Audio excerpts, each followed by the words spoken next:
কুসুম দোলায় দোলে শ্যামরায়, কুসুম দোলায় দোলে শ্যামরায়, তমাল শাখে ঝোলা ঝুলে ঝুলনায়, তমাল শাখে ঝোলা ঝুলে ঝুলনায়।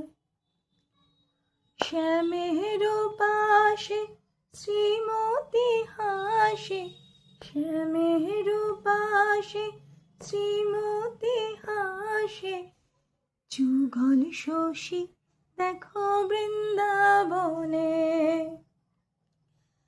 কুসুম দোলায় দোলে শ্যামরায়, কুসুম দোলায় দোলে শ্যামরায়, তমাল শাখে ঝোলা ঝুলে ঝুলনায়। শুভ ঝুলন যাত্রা। নমস্কার, নমস্তে, নমো নমঃ। হ্যালো ফ্রেন্ডস, আমি অনুমিতা লামহে ওয়েসাইডে আবার এসে গেছি একটা নতুন গল্পের ঝুলি নিয়ে। আমরা 19 কিডস, অলমোস্ট বুড়ো হতে চললাম যারা, আমাদের সময় ঝুলন রাখি একটা আলাদাই উৎসব আমেজ ছিল। আজকে হঠাৎ এই কথাগুলো মনে পড়ার, এত বকবক করার কারণ হলো আজ রাখি। আমার ছোটবেলার যে রাখির স্মৃতি, শুধু রাখিকে নিয়ে নয়, রাখির 5 দিন আগে থেকে শুরু হতো এক উৎসব। সেখানে থাকতো মাটির খেলনা, কাদাবালি নিয়ে খেলার অনুমোদন, যা সারা বছর মায়ের কাছে মিলত না। তো সেটা শুরু হতো এই ঝুলনকে কেন্দ্র করে। ঝুলন কি? আজকে আমার মেয়েও জানে না ঝুলন কি। আমাকে জিজ্ঞেস করে, মা ঝুলন ঝুলন কি? খুব কষ্ট হয় ভেতরে যে সত্যি আমি ওকে সেই শৈশবটা দিতে পারিনি, যে শৈশবটা আমার ছিল, যে শৈশবটা হয়তো আমার মতো আরও অনেকের ছিল। কিছু স্মৃতি দেওয়ার চেষ্টা করেছি আমি, জানি না কতটা সফল হয়েছি। আমার মেয়েকে কিছু গল্প শোনাতে পেরেছি, তাকে পুরো ঝুলন করে দিতে পারিনি। ইচ্ছা আছে সামনের বছর করে দেওয়ার। যাই হোক, আজকে মেয়ের সাথে কথার প্রসঙ্গে যখন সেই পুরনো স্মৃতিগুলো ফিরে এলো, তখন সেই গল্প নিয়েই আজকের আপনার সবার সামনে আমার আশা। কি ছিল সেই গল্পগুলো? খুব মিষ্টি ছিল, খুব দুষ্টু ছিল, আর প্রচুর আনন্দ ছিল। আমাদের বাড়িতে আমরা 3 বোন ছিলাম।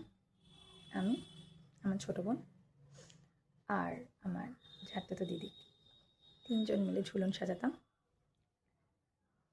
তো কী হতো, ঝুলনে বাবা একটা ঝুড়িতে সুন্দর করে দোলনা টাঙিয়ে দিত, দেওয়ালে একটা পেরেক লাগিয়ে, যাতে তাতে মাটির রাধাকৃষ্ণ থাকতো।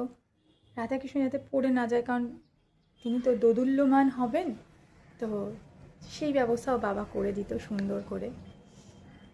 কাদামাটি নিয়ে খেলার অনুমোদন তো ছিল, কিন্তু তার সঙ্গে মায়ের ভয়ও ছিল, কারণ আমরা 3 বোনই ছিলাম প্রচণ্ড অ্যালার্জির ধাতে। তো মাও হাত লাগাতো সেখানে। আমরা পুকুর তৈরি করতাম, পাঁচিল থেকে শ্যাওলা তুলে এনে তা দিয়ে সবুজ রাস্তা বানাতাম। বাড়িতে ইট থাকতো, সেই ইট বাবাকে দিয়ে বলে বলে বলে বলে ভাঙা করাতাম। সেই ভাঙা ইট দিয়ে পাহাড় তৈরি হতো। ঝুলনের আগে আসতো রথ, আর সেই রথে কেনা হতো পছন্দের খেলনা, মাটির খেলনা। বাঘ, হরিণ, তারা পাহাড়ের ওপর থাকতো, পাহাড়ের গায়ে জঙ্গল হতো, পাতা পুতা সব কিছু দিয়ে। প্লাস্টিকের হাঁস কেনা হতো, কারণ পুকুরে জলের মধ্যে মাটির হাঁসকে রাখলে তাতে রং উঠে যাবে। তো সেই কারণে প্লাস্টিকের হাঁস কেনা হতো। এছাড়া বুড়ো বুড়ি থাকতো, অনেক কিছুই থাকতো। তো তো সেগুলো দিয়ে সাজানো হতো। বাড়িতে অনেক গাছ ছিল, কাজে ডালপালা জোগাড় করাটা that's not a big factor. তো 3 বোন মিলে খুব আনন্দ করে মা আর বাবার সাথে মিলে ঝুলনটা সাজাতাম। আর ঝুলনের সন্ধ্যাবেলা প্রত্যেক দিন দারুণ দারুণ মিষ্টি খাওয়ানো হতো। আমি 3জনই মিষ্টি খেতে পছন্দ, বোন নয়, আমি আর দিদি মিষ্টি খেতে খুব পছন্দ করতাম। জেঠু প্রত্যেক দিন বিভিন্ন ধরনের মিষ্টি নিয়ে আসতো। তা ঝুলনের উদ্দেশ্যে দেওয়া মানেই নিজেদের পেট পুজো করা। আর ঝুলন যেদিনকে শেষ হতো সেদিন হতো রাখি। সেদিনকের যে বিশেষ ভোগ, তার যে বিশেষ মিষ্টি, সেটা জেঠিমা আনতো শ্রীরামপুর থেকে। তো that was the golden time, golden era of our life. We never can back to that era, but still ওটা আমাদের পুঁজি। ওই ওই স্মৃতিগুলো আমাদেরকে শক্তি যোগায়, মন খারাপের সময় হাসি আনে, নতুন করে মনে হয় যে হ্যাঁ, কিছু ছিল জীবনে, কিছু পুঁজি আছে জীবনে। যাই হোক, এত কথার মধ্যে আজকে যে প্রসঙ্গে আসা, সেটা হচ্ছে কেনই ঝুলন, আর কেনই বা এই রাখি। ঝুলনের শেষ দিন আসে রাখি। এই হিসেবে রাখি আর ঝুলন একে অন্যের সাথে পাটিসাপটা রিপিট ওপিট হয়ে রয়েছে, কিন্তু দুটোর ক্ষেত্র আলাদা আলাদা। ঝুলন হচ্ছে রাধা কৃষ্ণের যে ঐশ্বরিক প্রেম, তাদের যুগল মূর্তিতে তাদের সাধনা, তাদের লীলা, তারই একটা অংশ। কথিত আছে বৃন্দাবনে শ্রাবণ যখন আসছে, এই শ্রাবণের একাদশীর পরে, একাদশী থেকে শ্রাবণের যে প্রথম কৃষ্ণপক্ষ গিয়ে অমাবস্যা মিটছে, তারপরে যে শুক্লপক্ষ শুরু হচ্ছে, তার যে একাদশী তিথি, সেই তিথিতে প্রকৃতি যখন সবুজ হয়ে আছে, যখন যমুনা ভরো ভরো, বৃষ্টি যখন আমাদেরকে সিক্ত করছে, শুদ্ধ করছে, সেই সময়টাতে রাধা কৃষ্ণ তাদের আনন্দের বহিঃপ্রকাশে বৃন্দাবনের গোপী ক্ষেত্রে ঝুলনের কি বলবো, ঝোলা ঝুলছে, মানে ওখানকার ভাষা অনুযায়ী ঝুলা, ঝুলা অর্থাৎ আমাদের এখানকার দোলনা। তো যুগল মূর্তিতে তারা দোলনায় বসছে এবং গোপীরা সবাই মিলে সানন্দে তাদেরকে দোল দিচ্ছে। তো এই যে ঝোলা, এই যে ঝুলা, এর থেকেই আসছে ঝুলন। এইবার যখন আমরা এখানে সেই উৎসব পালন করছি, সেই শ্রীক্ষেত্রকে মনে করে, সেই বৃন্দাবন, সেই শ্রীভূমি যেমন সজ্জিত, পরিপূর্ণিত, আমরা ভাবছি আমরাও রাধাকৃষ্ণকে সেই রকমই এক টুকরো সবুজ, এক টুকরো প্রকৃতি, এক টুকরো আনন্দ যেন এখানে পরিবেশিত করতে পারি। সেই জন্যে ঝুলনের সজ্জা। সেখানে আমরা গাছ রাখছি, গাছ অতি অবশ্যইভাবে রাখছি, কারণ বৃন্দাবন, তমালের ডাল থেকে সেই দোলনা দুলছে। তো সেখানে গাছ একটা অবশ্যম্ভাবিক একটা অংশ। এরপর কি হচ্ছে না, এ তো গেল ঝুলনের কথা, ইতিবৃত্ত। ঝুলন কিন্তু কোনো ধর্ম বিশেষে নয়।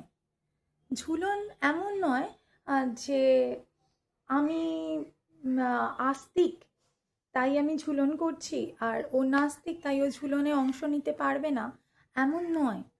ঝুলন কিন্তু আত্মিক প্রেমকে উপলব্ধি করে ঐশ্বরিক প্রেমকে উপলব্ধি করে তাকে প্রকৃতির সঙ্গে মেলবন্ধনের একটা রূপক। আর এরপর আসি রাখিতে। কোইন্সিডেন্টলি রাখি পূর্ণিমা হচ্ছে এই শ্রাবণী পূর্ণিমাতেই অনুষ্ঠিত হয়। রাখি পূর্ণিমার আবার কিছু আলাদা আলাদা গল্প আছে।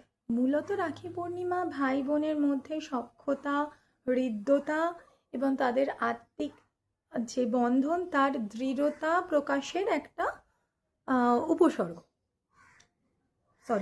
উপসর্গ নয়, কথাটা হচ্ছে একটা উপলক্ষ। যাই হোক, তো কি হচ্ছে না, এই শ্রাবণী পূর্ণিমার দিন কথিত আছে যম নাকি 12 বছর বাদে তার বোন যমুনার সাথে দেখা করতে যাচ্ছে। তো সেই যমরাজ যখন গেছেন তখন তিনি খাওয়া দাওয়া ভুলে গেছেন। ঠিক আছে, এত বছর বাদে বোনকে দেখবেন, তার যে আনন্দ তার খেয়াল নেই। তো তিনি যখন গেছেন, এবার তার মনে হচ্ছে আমি যে যাব, আমি এই অবিন্যস্ত অবস্থায় দাঁড়াবো। তো তিনি যমুনার জলে স্নান সেরে যমুনার সামনে গিয়ে দাঁড়াচ্ছেন। আর যমুনা তিনি তো সকালে স্নান সেরেছেন, তারপরে তার ভাই আসবে, এত বছর পরে আমি আমার সহোদরের সাথে মিলিত হব, এই আনন্দে তিনিও খাওয়া দাওয়া সমস্ত কিছু ভুলে গেছেন। তো যখন যমরাজ সামনে এলেন আর যমুনাকে বলছেন যে এই যা, আমি তো আনন্দের আতিশয্যে তোমার জন্য উপহার আনতেই ভুলে গেছি। আচ্ছা তুমি বলো, তুমি আমার কাছে কি চাও?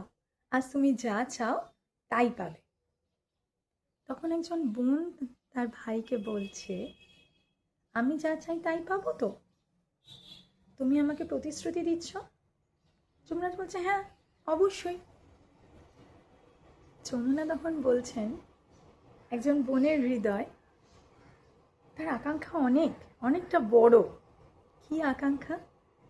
যে তুমি আমাকে কথা দাও, তুমি চিরকাল কুশলে থাকবে, তুমি নির্বিবাদে থাকবে,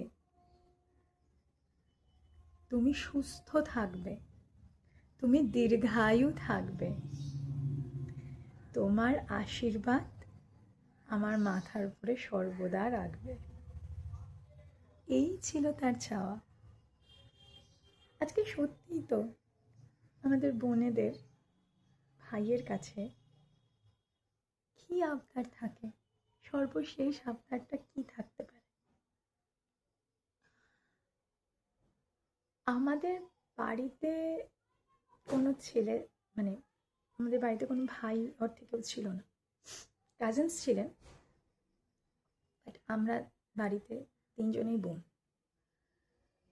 আর আমরা না একে অন্যকে রাখি পরাতাম। ভাই নেই তো কি হয়েছে, আমরা আমাদেরকে একজোট রাখতাম। আজও রাখিতে কথা হয়, কিন্তু রাখি পরানোটা তো আর হয় না। 3 জন 3 দিকে ছিটকে গেছি। তো আজও মনে হয় রাখির দিন এলে যে ওই কথাটাই ঠিক। জন্মদিনে দিদিভাই বা বোন যখন জিজ্ঞেস করে কি চাই, কি নিবি বল, তখন একটাই কথা বলি, চলো না একদিন সবাই মিলে একটু গল্প করি, একদিন মিট করি। ভাবনাটাই থাকে। খুব খুব খুব কম সময় আসে যখন এই ভাবনা বাস্তবায়িত হয়। বছর ঘুরে যায়, দিন ঘুরে যায়।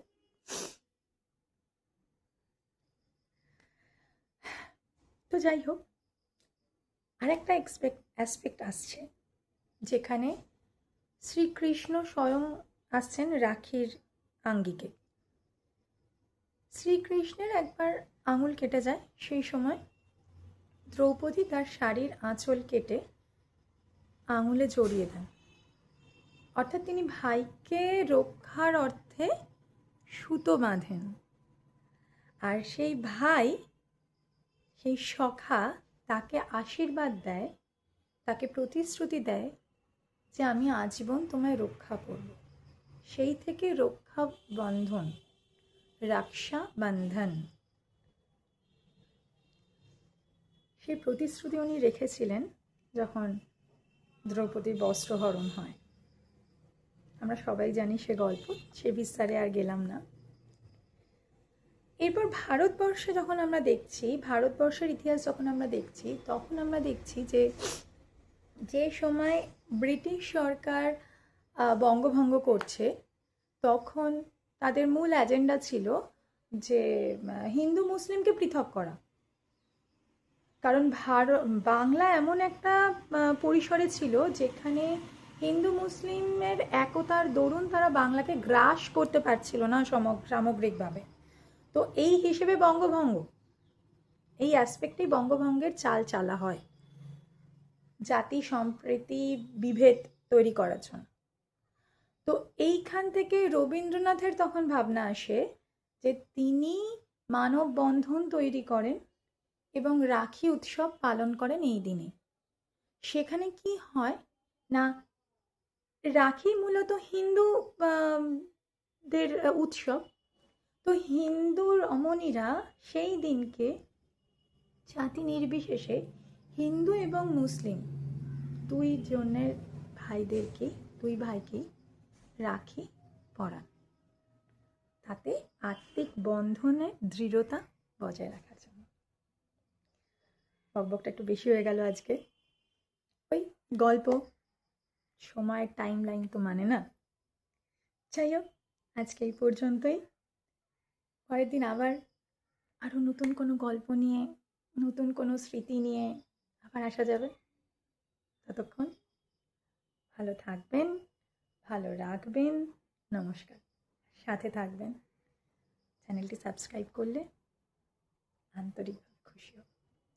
Thank you.